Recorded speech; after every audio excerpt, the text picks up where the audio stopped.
لیکن میں یہ کہنا چاہوں گا کہ کیا یہ میرپور کے لوگوں کا یہ حق نہیں ہے کہ دیودار جو لکڑ ہے وہاں جلانے کے لیے استعمال ہوتی ہے, یہاں لوگوں کو جو ہے نا وہ ملنے کے لیے بھی نہیں ہے, اور اس کا ریٹ ادھر مختلف ہے ادھر مختلف ہے, تو یہ پیرٹی ہونی چاہیے. اور اس پہ, اور میں یہ بتانے لگا ہوں جی, اور اس پہ انہوں نے مجھے کہا جی کہ بالکل اس حوالے سے میری چودھری مجید صاحب سے بات ہوئی, اس وقت محترمہ نہید طارق صاحبات سی ان سے میری بات ہوئی, اور یہ معاملہ انہوں نے ٹیک اپ کیا, اور پھر جو مظفر آباد, راولہ کوٹ, باغ اور وہاں کے جو اتنے بھی دوست احباب تھے سارے کے سارے اس پہ کوئی بھی نہیں آ سکا.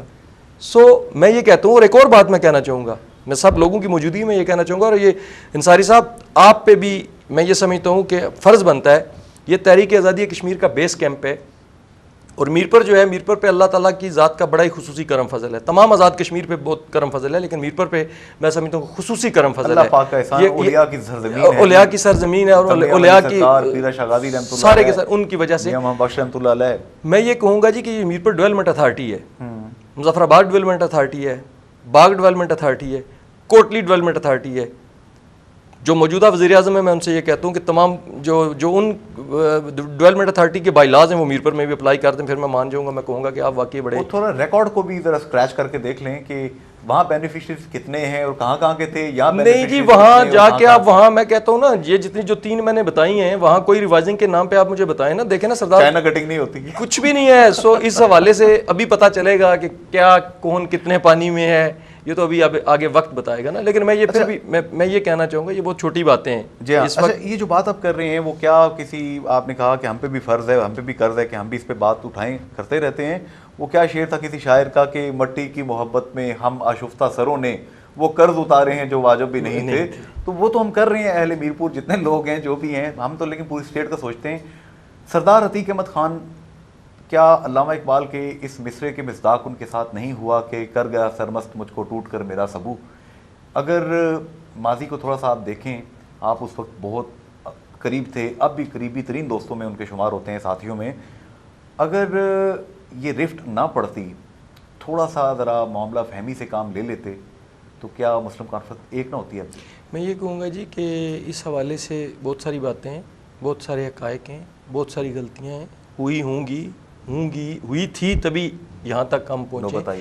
اس پہ تو کوئی دوسری بات نہیں ہے. میں یہ سمجھتا ہوں کہ اس میں کہیں نہ کہیں دونوں سائڈ سے کچھ نہ کچھ تھا, سو اسی وجہ سے یہ میں اس بات کو میں مانتا ہوں. ورنہ آج بھی آپ دیکھیں کہ آزاد کشمیر میں ریاستی جماعت ہونے کے ساتھ ساتھ جتنے بھی لوگ مسلم لیگ نون میں گئے ہیں وہ سارے کے سارے ان کا جو ماضی اگر دیکھا جائے تو وہ مسلم کانفرنس میں ہی رہے ہیں. بلکہ رادر کہنا چاہیے کہ مجاہد اول سردار عبدالقیوم خان صاحب جو ہیں ان کے تربیت یافتہ لوگ. بالکل یہی بات ہے, ایسے ہی ہے, بالکل یہی بات. حتیٰ کہ راجہ فاروق حیدر خان بھی اب بھی ذکر کرتے ہیں مجاہد اول سردار عبدالقیوم خان صاحب کا, تو ان کی آنکھوں میں آنسو آ جاتے ہیں. میں یہ سمجھتا ہوں جی کہ ان آزاد کشمیر کی سیاست میں جنید انصاری صاحب, میں بہت چھوٹا سا سیاسی کارکن ہوں, سیاسی طالب علم ہوں, میں یہ سمجھتا ہوں کہ آزاد کشمیر کی ہسٹری میں 3 بڑے لوگ گزرے ہیں جو دل, دماغ اور قلم کے بڑے تھے. کے ایچ خورشید مرحوم, سردار عبدالقیوم خان صاحب, ممتاز حسین راٹھور صاحب, کیا بات, جنہوں نے بتایا ہے کہ حکمرانی ہوتی کیا ہے. میں یہ نہیں کہتا کہ کس نے کتنا عرصہ حکومت کی, لیکن جو یہ لوگ وہ تھے کہ جن کے قلم سے کسی کو نقصان نہیں ہوتا تھا, جو دل, دماغ اور قلم کے بادشاہ تھے. اس کے بعد جتنے بھی لوگ آئے انہوں نے اپنے ادوار میں بڑے اچھے کام کیے ہوں گے, لیکن اس پائے کا کوئی بھی آزاد کشمیر میں حکمران نہیں آیا. آپ نے الیکشن 2016 میں راجہ نوید اختر گوگا کو اپنے ساتھ ملا کر کیمپین کی, یہ کیسے ممکن ہوا؟ مسلم لیگ نون, مسلم کانفرنس, باقی تمام جگہوں پہ علیحدہ, یہاں پہ 2 تلواریں 1 نیام, یہ کیسے ہوگا؟ یہ بھی اللہ کا کرم فضل ہے. اور دیکھیں مقامی سچویشن ہوتی ہے. صحیح, دیکھیں نا ابھی کوئی نظریہ عقیدے کی سیاست رہ گئی آزاد کشمیر میں؟ پہلے مجھے یہ بتائیں آپ. افسوس سے کہنا پڑتا ہے شاید نہیں. جن کے آباء و اجداد مسلم کانفرنس میں تھے ان کی اولادیں مسلم لیگ نون میں ہیں, یا یہ تو تاریخ ثابت کرے گی نا کہ والدین ٹھیک تھے یا اولادیں ٹھیک ہیں. میں تو بہت, آپ مجھے یہ کہہ سکتے ہیں کہ میں تو بہت ہی 2096 2001 کی جو ہے اس میں نے مسلم کانفرنس کو سپورٹ کیا ہے. میں نے ملک نواز صاحب کا انٹرویو کیا تھا الیکشن سے پہلے. میں نے ان سے پوچھا حضور بہت سارے پتے جڑ گئے ہیں, تو آپ ایک پتہ رہ گیا ہے, نہیں جڑا تو کب جڑے گا؟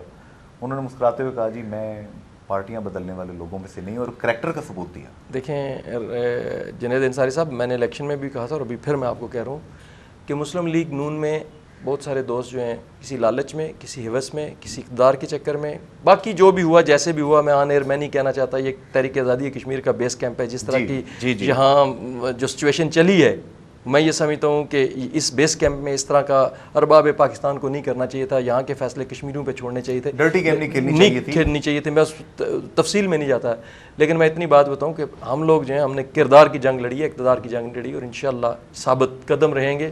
اور ہمیں اقتدار کے لیے نہیں، کردار کے لیے ہی آگے بڑھنا ہے. تبھی یہ تحریک آزادی کشمیر کا بیس کیمپ جو ہے حقیقی معنوں میں بیس کیمپ بنے گا. ورنہ تو آپ یہ دیکھیں نا، اقتدار سے پہلے تو آج کل پاکستان میں کیا ہو رہا ہے، یہ جو ابھی حکمران ہے، یہ حکمران بننے سے پہلے یہ کیا کہہ رہے تھے پیپلز پارٹی کے بارے میں؟ پیپلز پارٹی والے میوزیکل چیئر کی سو یہی میں یہ سمجھتا ہوں کہ جو ابھی لوگ آئے ہیں، میں یہ چاہتا ہوں، اللہ سے یہ میری دعا ہے کہ ان کے قول و فعل میں تضاد نہ ہو. لیکن یہ ہے کہ مجھے کوئی لگ نہیں رہا ابھی تک کی جو صورتحال ہے، جس طرح کے فیصلے صادر ہو رہے ہیں. مجھے راجہ فاروق حیدر خان صاحب، ظفر معروف صاحب اس وقت مجبور لگ رہے ہیں، لگ رہا ہے کہ کچھ نادیدہ طور پر ان کے ہاتھ بندھے ہوئے ہیں، زباں بندی ہے، اور وہ اپنے کارکنوں سے بھی دور ہو رہے ہیں. اور جو وہ اپوزیشن کے دور میں کلیمز کرتے تھے کہ میں ایکٹ 74 پہ جناب ترمیم کروں گا، دیگر کام کروں گا، وہ نہیں کر پا رہے. دیکھیں جی، یہ تو وقت ہی ثابت کرے گا نا. اقتدار سے پہلے اور اقتدار میں آ کے بہت ساری قدغنز ہوتی ہیں، ان میں سے ہی نکلنا جو ہے نا وہی پتہ چلتا ہے کہ کون لیڈر ہے. ویسے سانپ سیڑھی کے اس کھیل میں مجاہد اول تو بڑی کامیابی سے اور بڑی حکمت سے چلا کرتے تھے. مجاہد اول آزاد کشمیر میں ایک ہی تھے نا، ایک ہی تھے.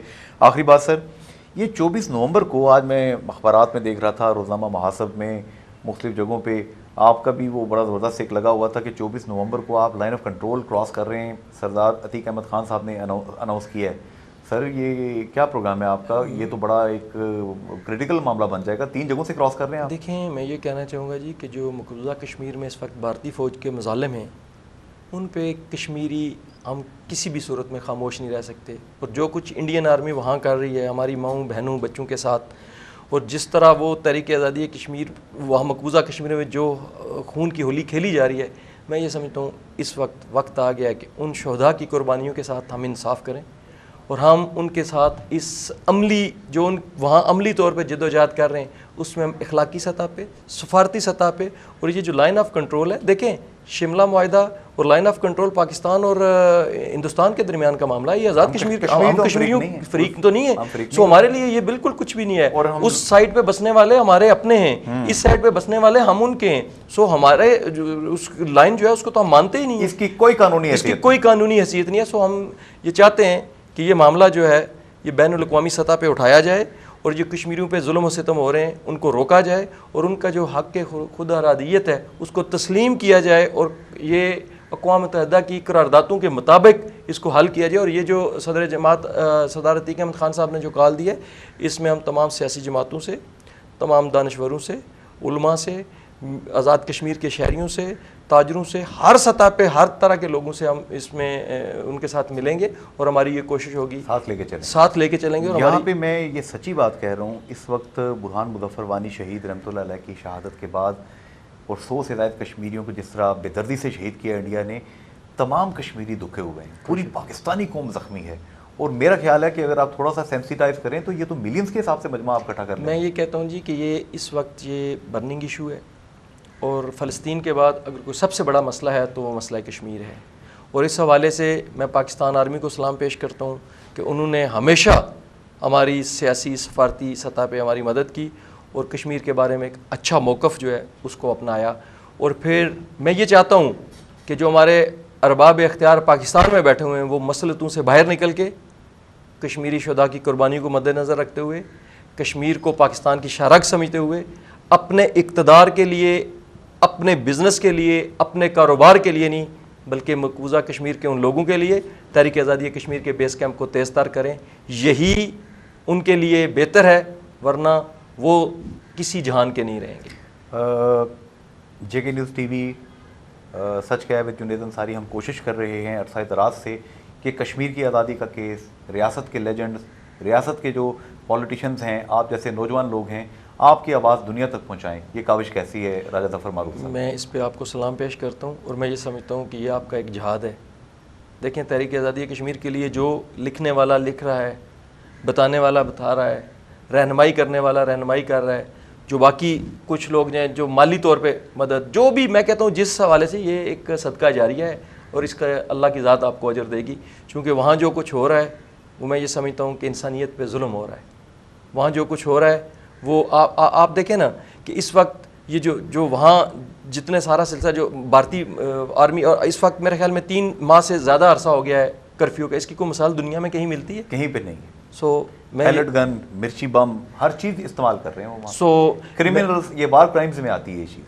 میں اقوام عالم سے بھی آپ کی اس وساطت سے میں ان سے بھی میں یہ کہنا چاہوں گا کہ وہ یہاں دیکھیں کہ یہاں کیا ہو رہا ہے، کیا ظلم ہو رہے ہیں، اور اس پہ ان کو بھی عملی طور پہ کوئی ایسا سلسلہ کرنا چاہیے تاکہ یہ ظلم و جبر رکے اور کشمیریوں کی آزادی جو ہے ان کا جو حق ہے وہ ان کو دلایا جائے. تو 24 نومبر کو سردار عتیق احمد خان، راجہ ظفر معروف، ملک نواز، آپ جتنے لوگ ہیں بہت بڑا شو کرنے جا رہے ہیں انشاءاللہ اللہ نے چاہا. ناظرین، راجہ ظفر معروف صاحب کا ویری لانگ اویٹڈ انٹرویو آج میں نے آپ کے سامنے پیش کیا. اب میں آپ کے سوالات کا انتظار کروں گا جو پوری دنیا سے آتے ہیں، برطانیہ، امریکہ، مڈل ایسٹ، ہر جگہ سے لوگ ہمارا چینل دیکھ کے through social media, Twitter, Facebook سوال بھیجتے ہیں. سوال بھیجیے، انشاءاللہ تعالیٰ دوبارہ ان کو منتیں ترلے کر کے ہم یہاں قید کریں گے، ان سے سوالات پوچھیں گے. اللہ کشمیریوں کے مشکل دن جلد از جلد ختم کرے. اللہ مقبوضہ کشمیر کے بہن بھائیوں کو آزادی دے. آمین آمین ثم آمین. آج کے پروگرام سے جنید انصاری اجازت چاہتا ہے. فی امان اللہ. اللہ حافظ اینڈ گڈ بائے. 7 ارب سے زائد انسانوں کے اس گلوبل ولیج میں ہر کوئی جاننا چاہتا ہے سچ کیا ہے. جھونپڑیوں سے لے کر اقتدار کے ایوانوں تک سچ کی اس تلاش میں آپ بھی ہمارے ساتھ شامل ہو سکتے ہیں. سچ کیا ہے؟